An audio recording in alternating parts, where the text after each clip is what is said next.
Hey guys, welcome back to my channel today and welcome back to another episode of Indoor Mania. It's been a while, I'm sorry, but I'm back into it today. I've actually just skipped out some footage because it came out super choppy and laggy and I don't know why. But actually this footage was recorded on my old laptop as it's a bit old now. So I'm sorry if it is a bit laggy in between. But yeah, I basically built a Gerstlauer Infinity Coaster. I really wanted to add one in over in the pirate area, but it didn't quite work out, so I actually built it over here where I'm actually building a new area of the park which is going to be themed, well, I wanted it to be themed to zombies and the apocalypse, but it kind of turns out to be more of like an industrial wasteland sort of theme.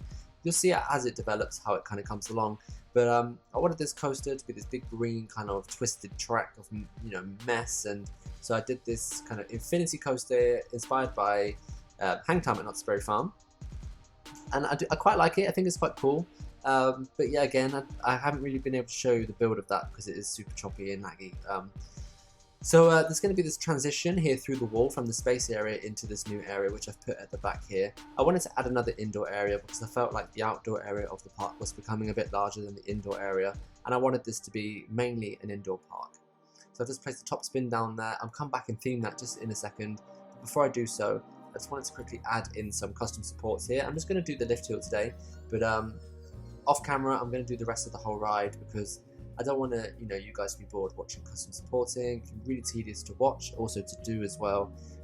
So I'm just going to show you the lift hill, looking at pictures from Knott's Berry Farm's coaster, and kind of trying to recreate those or that support style using beams and pillars and things. And quite tricky in the game to get exactly what I wanted, but I kind of got there using border pieces, and it looks not too bad, I must say. It looks cool. I wanted this neon green to really pop. I'm going to call the ride Zombie, which I think is a cool, kind of simple name, but kind of cool. I quite like it.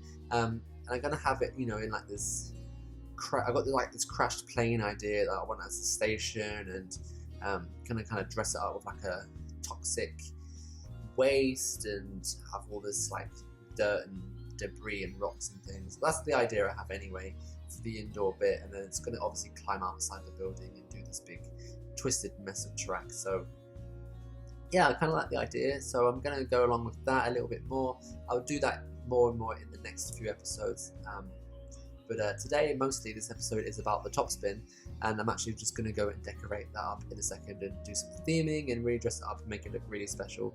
I think it's really important to dress up flat rides, whether you give it a theme or not. I just think it's nice to add stuff to them just to make them a bit more pleasing to the eye. I mean, you can just place down a flat ride as it is and call it a day, but there's so many things in this game that you can do with different props and scenery pieces that you can really go in and really dress up a flat ride and make it look really cool. So I'm going to do my best at doing that today with the top spin. And here we go. So basically this is really cool kind of entrance coming across from the space area, and the top spin fits really perfectly in between these two kind of areas. And also there's this huge wall behind it, and I really wanted to utilize that as well because some of the best top spins I think have these backdrop walls. Talacan, of course, at Phantasialand, and I'm sure there's some other ones out there as well. And I'm actually thinking of Ripsaw right now on Towers. It's not there anymore, unfortunately, but it had this small wall behind it with some theming, but I always think it looks cool to have something behind a top spin. The same as Ramses' Revenge, that has a little something there as well. Also, sadly, not there anymore. The top spins are a dying breed, unfortunately. They're not my favourite ride, but I think they look impressive and they look really cool. But the one at Phantasialand is definitely the best one in terms of theming, and actually the ride experience is quite cool as well. It's got fire and there's water and all that kind of stuff. But now anyway, back to my top spin. I just started adding in random pieces of walls and props and everything, and just tried to create like an industrial kind of looking ride. I wanted to have tanks and steam and sparks and different little catwalks and things, as it would be like in a factory maybe, or the idea actually kind of turned out to be like a power plant, and maybe this was like the power plant of this area that this apocalypse kind of scene is going on. So I made some of these kind of like storage tanks. Gonna dress those up a little bit, put some warning signs around and stuff, and just kind of give this whole little thing. It definitely has got like an Alton Towers vibe to it when I think of it, kind of like X Sector and Forbidden Valley, that kind of thing. So that's the kind of the vibe I'm going for with this kind of ride and the theme. But yeah, I'm just going to throw some pieces together. I hope you like it.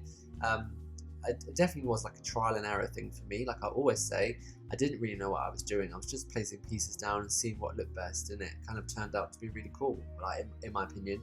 And so yeah, I like it. So I hope you guys like it as well. Today I'm basically just going to carry on with the top spin and then show you some screenshots at the end of the video of basically what I put together. But yeah, next episode I'll carry on with a bit more of this area. But I'm going to try and get some more content out on my channel, not just the indoor park that I'm building. Just want to do some no limits stuff. I've got a ride that I've just done in no limits. I'm still learning with that game. I haven't played it for a week or so, but it's a great game, but it takes a lot of patience. And then in Parkitect as well, I've just started doing like a Japanese kind of park, but kind of like in the Fuji kind of style. But I didn't film the process. I've just been doing it in my spare time, just as a bit of fun. So maybe I can showcase that off a little bit. And I've been doing some like diorama builds as well, which I can't wait to show you as well. So yeah, but I will carry on with doing my indoor park in between and posting an episode hopefully once a week here and there. And I hope you guys are enjoying the build. Let me know down below if you enjoy this build and what's your favourite part of the build. I am interested to know. Put quite a lot of work into it so far, so I can't wait to release it onto the Steam Workshop for you guys to download and explore it, etc. Or even if you're here and you're just watching and you don't actually have Parkitect, I do that sometimes in Planet Coaster videos. I hope you're also enjoying it as well. But yeah, give me a thumbs up. Don't forget to subscribe to my channel if you're not subscribed already. I really do appreciate it. And yeah, stick around for another episode and I'll see you all next time. I just finish up now with the last few little clips from the video. Again, sorry for the lag, and I'll leave you with some screenshots. So I'll see you all next time. Bye.